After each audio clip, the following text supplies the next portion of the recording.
예, 말씀 떠나면 멍청한 영이 역사한다. 말씀 떠나면 멍청한 영이 역사한다라는 제목으로 하나님 말씀 증거하도록 하겠습니다. 오늘 우리가 질문 좀 품게 됩니다.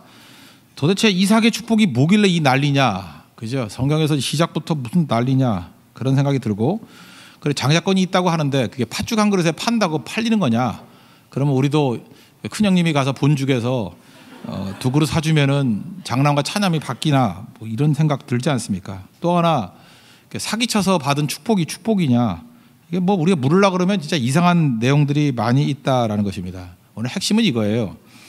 그 야곱의 범죄도 있지만 에서에게 있어서의 문제점은 뭐냐면 이겁니다. 하나님의 약속이잖아요. 장자권이라는 약속인데 그 약속을 우습게 여기는 인생은 망한다.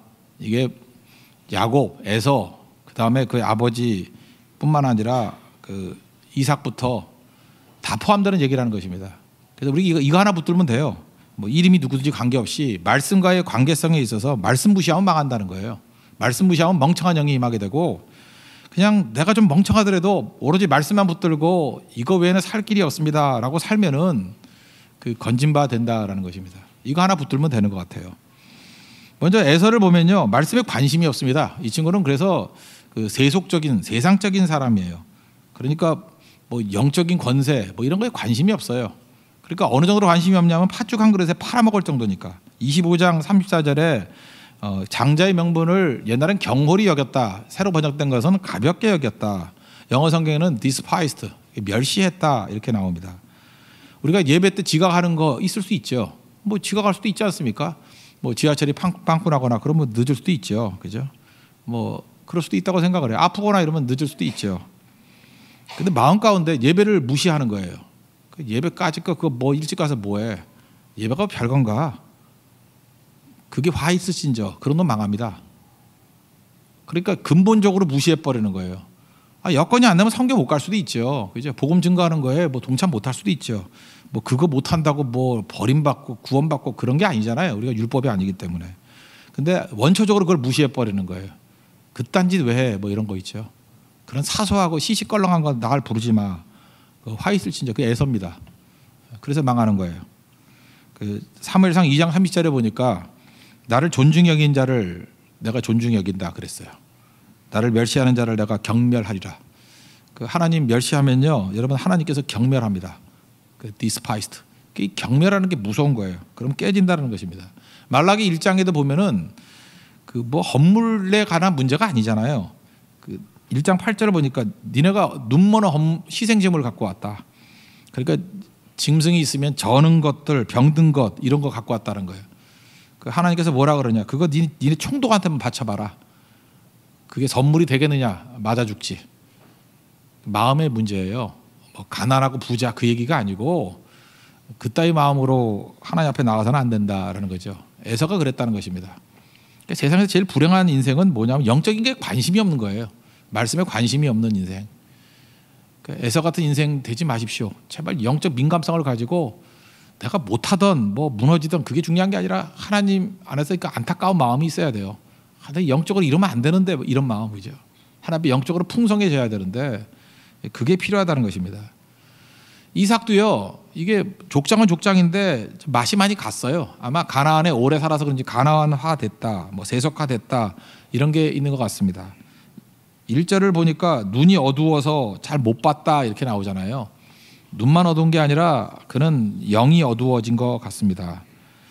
그래서 그냥 축복하면 되는 건데 내가 즐기는 별미를 갖고 오라. 뭐라 이상한 짓 왜 해요 이거? 그래서 이삭을 보면서 느끼는 게 이런 거예요. 눈이 어두워진 게 아니라 영이 어두워진 거예요. 첫째, 그 타이밍이 이상하지 않습니까? 사람이 그래요. 우리도 영이 어두워지면요, 이렇게 자격지심에 빠지고 열등감에 빠지고 이렇게 눌려버려요. 여러분, 눈이 어두워졌다고 죽는 겁니까? 여러분 마음만 넘어봐요. 노안 오지. 어떤 형제가 그러더라고요. 목사님 나 노안이 오는 거 같아요. 죽을 날이 가까웠어요. 야, 노안으로 죽을 것 같으면 살아있을 사람 몇 명이나 되냐? 여기도 이제 노안, 뭐 얼굴 보니까 다 노안인 것 같은데 성경 이렇게 큰 거 이만한 거 들고 다니잖아요. 대여기가 그 라면 박스만한 거 들고 다니대. 장가도 안 가도 그렇잖아요. 그죠?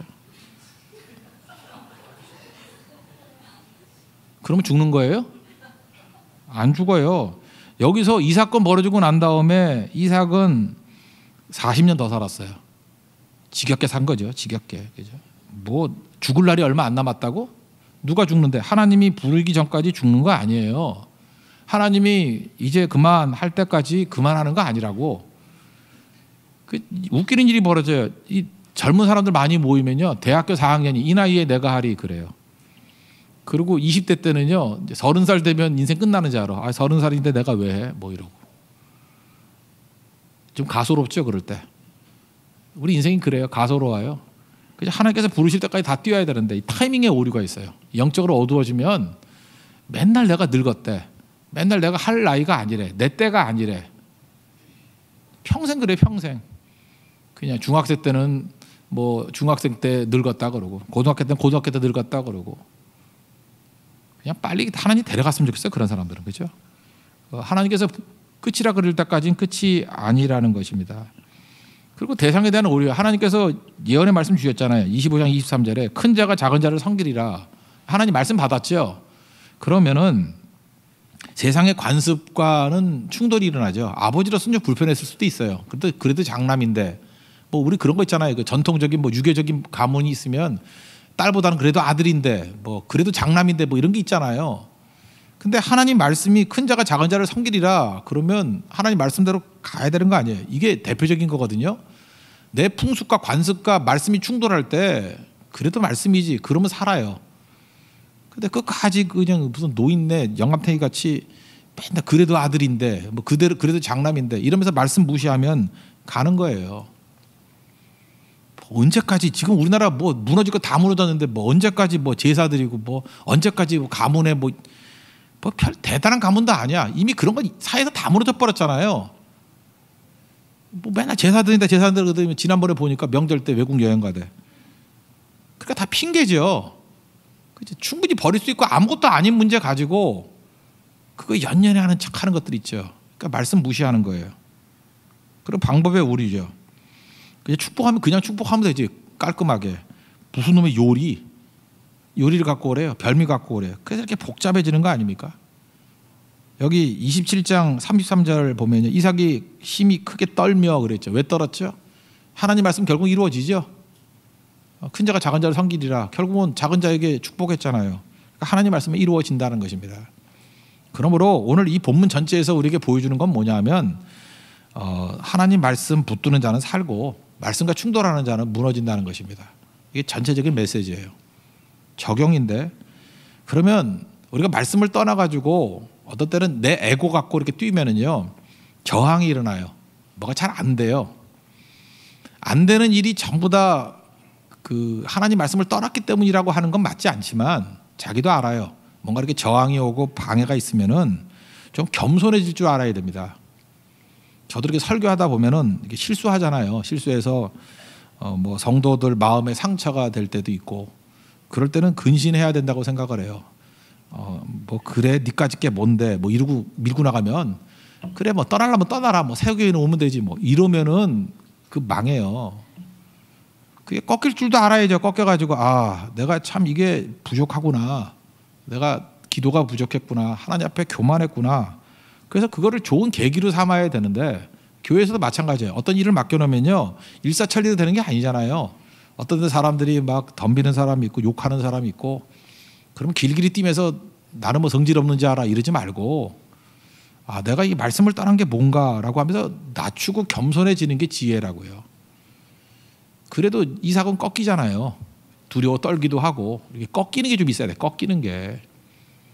내가 하나님 말씀 떠났더니 이렇게 꺾이는구나, 이런 거. 다윗도 보세요. 다윗도 압살롬에게, 지 아들 압살롬에 쫓겨가지고 맨발로 도망을 칩니다. 그러니까 이것도 분명히 죄값이죠. 그렇지만 죄값이라고 다 겸손한지 알아요? 그렇지 않아요. 거기 사무엘하 16장에 보니까 사울의 후손 가운데 시므이라고, 뭐 다 아는 얘기 아니에요? 쫓아오면서 막 욕했어요. 피를 흘린 자요, 피를 흘린 자요. 옛날 같은 비루한 자요, 비루한 자요. 가거라 막 욕하고 약 올리고. 제일 듣기 싫은 소리가 뭐예요? 아픈 거 찌르는 거죠.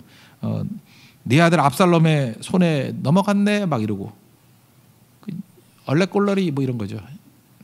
그러니까 옆에 있던 아비새가 내가 가서 저 죽은 개 같은 놈 저거 죽여버릴까요? 그랬더니 뭐라고 얘기해요? 야, 내 몸에 사는 아들도 배신하는데 뭐 저거야 그럴 수 있지. 하나님이 허락 안 하고 저주할 수 있니? 하나님이 허락하니까 저렇게 저주하는 거야. 하나님이 허락하니까 안티질도 하는 거야. 저거. 그러면서 뭐라고 얘기하느냐 하면 하나님께서 나의 원통함을 감찰하사 저 저주 때문에 하나님께서 내게 선으로 갚아주기를 원합니다. 꺾이죠. 그러면서 하나님의 축복을 구해요. 그게 말씀 앞에 사는 사람의 모습이에요. 여러분 어떤 일을 할 때 교회에서도 이렇게 일하다 보면 충성을 다했는데도 막 반대하고 욕하고 뒤에서 그럴 때 있어요. 미숙한 사람들이 있으니까. 그거 옳으냐 틀리냐 얘기하면 틀린 거죠. 그걸 뭘 어떻게 옳다고 얘기해요. 근데 뭐 우리 주변이 옳은 것만 있습니까? 틀린 게 있을 때 그거를 유익으로 삼는 게 뭐냐면 겸손의 도구로 삼는 거예요. 나를 돌아보는 도구로 삼고, 그리고 좀 과도하게 공격을 하거나 그러면 하나님 저 저주 때문에 나를 불쌍하게 해주시고 선으로 갚아주세요. 그러면 일어나는 거예요. 그러니까 성도가 무서운 게 그겁니다. 하나님의 축복 있으면 질주해버리고 오히려 방해가 있고 공격이 있으면 그것 때문에 하나님 앞에 축복을 구하는 거예요. 저 저주 까닭에 내게 선으로 갚아주세요. 그 무서운 사람 되는 거 아닙니까? 그래서 일어서는 거예요. 이게 말씀 중심적인 사람의 특징이라는 것입니다. 두 번째 적용을 말한다 그러면 느낌이 이상하면 무조건 중단하십시오. 느낌이 이상하면 중단하고 기도해야 된다는 것입니다. 여기 14절에 보니까 엄마가 그러잖아요. 아버지가 즐기는 별미 만들었다 갖다 줘라 뭐 그러잖아요. 그랬더니 좀 이상한 게 많죠. 왜 이상할까요? 웬 고기를 이렇게 사냥해서 잡은 고기가 이렇게 연하지? 여러분들 그 한우와 수입고기 구분 못하나? 미식가라며 이삭이 미식가라며 뭐 이러면 이 미식가는 그 미친놈의 식가인가 봐. 그치? 이걸 구분을 못해? 그렇잖아요. 아니 그거 사냥해서 잡은 거하고 이것도 구분을 못하나? 그리고 27장 20절에 보니까 어떻게 이렇게 속히 잡았느냐? 아니 사냥을 하려면 시간이 좀 걸려야 되잖아요. 근데 이삭이 이상한 거예요. 너무 빨리 잡아온 거야. 그랬더니 뭐 또 거짓말하죠. 하나님께서 순조롭게 만나게 하셨습니다. 그리고 이상하니까 만져봤죠. 만져봤더니 털이 있네. 그러면서 뭐라 그래요? 22절에 음성은 야곱의 음성이나 손은 에서의 손이로다. 이 멍청한 놈. 이 정도로면 이상한 게 한둘이 아니잖아. 안 그래요? 이상하잖아요. 이상. 그럼 중단하고 기도를 해야지. 그 자매들 가운데 이 멍청한 자매들이 꼭 이래. 한번 어떤 형제한테 눈이 확 돌았어. 그러면 결혼하기 전에 체크를 여러 번 해야 될 거 아니에요. 그래서 체크할 때마다 헤어졌어요. 만나면 안 될 형제니까. 그러니까 지가 마음이 급한가 봐. 나이도 차고 하니까. 이제는 목사한테 안 물어. 왜냐면 물어보면 안 될 거 아니까. 그래서 이상한데 그냥 넘어가는 거야. 목소리도 이상한데 그냥 넘어가는 거야. 이상한데 뭐가 빨리 오고 뭐 다 이상해. 지금 무지하게 불행하고 살고 있다는 거 아니에요. 그죠? 사느니 못 사느니 이혼 직전에 가 있고. 이런 바보 천치가 있어요. 여러분들 명심하십시오. 이상하면 중단해야 돼. 이상하면 중단하고 기도를 해야죠. 왜 그걸 밀고 나가? 욕심 때문에 그렇거든. 하나님이 이상한 사인을 잠깐만 줘요. 이거 이상한 거다. 이거 이상한 거다. 이상한 거다. 치과 가라. 그죠? 계속 이렇게 얘기한다고. 이상한 거다. 이상한 거다. 그러면 딱 멈추면서 치과를 갈까요? 기도를 할까요? 중단할까요? 중단을 해야지.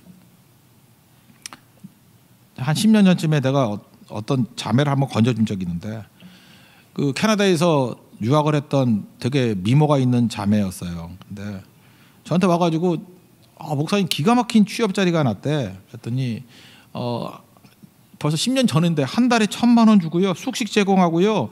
학력도 묻지 않는데요. 여러분 딱 묻잖아요. 그러면 뻔한 거 아니야. 근데 이 멍청한 게 이상하잖아요 벌써. 미쳤다고 이런 좋은 자리를 그것도 공채도 아니고 개인적 연락해서 불렀대. 그럼 제가 그래서 이상한 거 3가지를 얘기했거든. 이상하지 않니? 이상하지 않니? 이상하지 않니? 그래도 저를 굉장히 원망하고 가더니만 그래도 지혜로웠어요. 안 갔대요. 나중에 알고 봤더니 뭐 사기지 뭐. 살아난 거죠. 하나님께서 우리에게 말씀 있는 백성들에게 불순종의 길로 나가면 이상한 걸 몇 개씩 보여줘요. 그럼 무조건 중단하고 기도하는 법 배워야 돼요. 그게 되게 중요한 겁니다.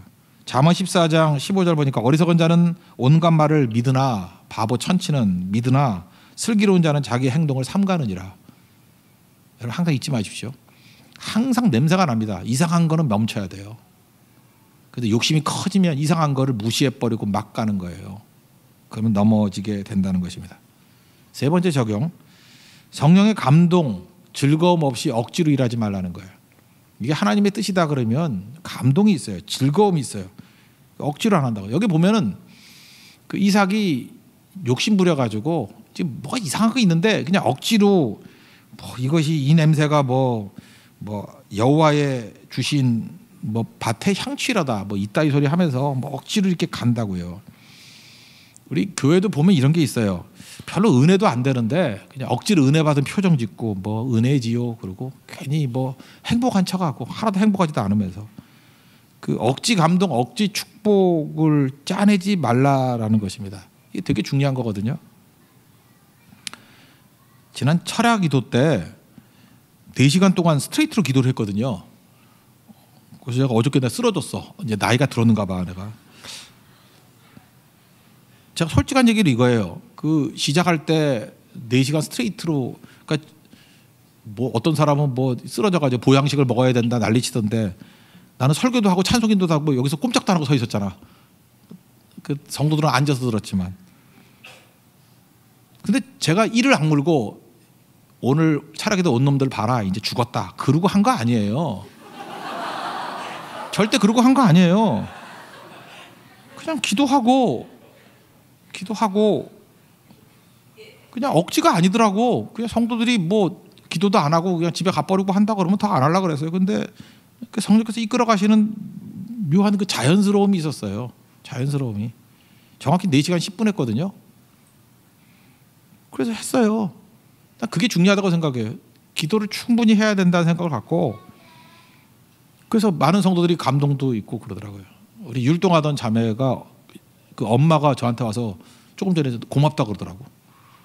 그래서 왜 그런가 그랬어요. 왜 율동을 했는데 왜 제가 고맙죠? 그랬더니 목사님 수백만 원을 주고도 안 되는 다이어트가 하루 만에 됐대. 철야 끝나고 2.7kg 빠졌대요. 그래서 청탁을 하더라고요. 이번 주도 4시간을 하면 한다. 자연스러웠다는 얘기죠. 자연스러웠다는 얘기예요. 그러니까 성령의 감동 안에 놓이는 거 되게 중요한 것 같아요. 이렇게 자연스럽게 가는 거. 근데 이게 이삭이 가짜였다라는 게 짜내잖아요. 잠깐만 짜내는 거. 그래서 여러분들 무슨 일을 하든지 감동 없이 일하지 말고요. 성령 없이 일하지 마십시오. 기계가 망가지는 것이 많이 썼다고 망가지는 게 아니래잖아요. 기름 없이 돌리면 망가지잖아요. 그래서 우리나라 자동차도 옛날 좀 나쁠 때 겨울철을 몇 년 지났냐에 따라서 자동차가 달라지잖아요. 이 더운 나라 가면요. 뭐 2차 대전 때 쓰던 자동차도 잘 굴러가요. 겨울이었기 때문에. 겨울에 그 윤활액이 이렇게 굳어져 버린다 그러잖아요. 그러니까 처음 시동 걸 때마다 이렇게 스크래치가 난대잖아요. 그래서 겨울철에 자동차 다 망가지는 거예요. 요즘엔 뭐 자동차 좋아가서 그러는 것도 없겠지만 한동안 그래서 한동안 그러니까 우리나라 스텔라 나올 때 그 캐나다 가서 다 멈췄어요. 너무 추운 데이기 때문에 한번 얼면은 그냥 다 깨져버려. 엔진 다 망가져버리고. 옛날 차 못 만들 때 얘기예요. 그래도 지금도 마찬가지일 거라고. 그러니까 순간적으로 기름 없이 도는 거예요. 기름이 다 굳어져가지고 윤활유가 굳어져가지고. 우리를 깨게 만드는 건요 과도한 일이 아니에요. 성령 없이 일하는 거예요. 기름 없이 일하는 거예요. 말씀이 우리에게 주어지면요 성령과 함께 일하도록 우리를 유도해 간다는 것입니다. 항상 말씀 붙들고 여러분들 일어설 수 있는 우리 하나님의 거룩한 종 되기를 바랍니다. 그래서 오늘 이 본문 여기서 보여주는 것들은 뭐냐, 말씀 무시하는 건 에서가 되었던 이삭이 되었던 리브가 되었던 뭐 야곱이 되었던 다 무너진다라는 거예요. 그때마다 하나님께서 우리에게 이상하다라는 사인을 주기도 하고요. 그죠? 그 다음에 우리에게 또 스톱하게 만드는 겸손하게 만드는 그런 눈물의 시간을 주기도 하고요. 그다음에 성령을 보내주셔가지고 감동 가운데 놓이게 만들 때도 있다라는 거예요. 특징은 무엇입니까? 말씀 붙들면 자연스럽게 하나님 주시는 힘으로 일어설 수 있다라는 것입니다. 그렇게 일어설 수 있는 하나님의 백성 되기를 축원합니다. 예, 자리에서 일어나겠습니다. 오늘도 성령께서 보여달라고 본거를 갖고 뛰게 해달라고 우리 천국은 마치 찬양하겠습니다. 감추인 부활을 발견한 인생같이 삽시다.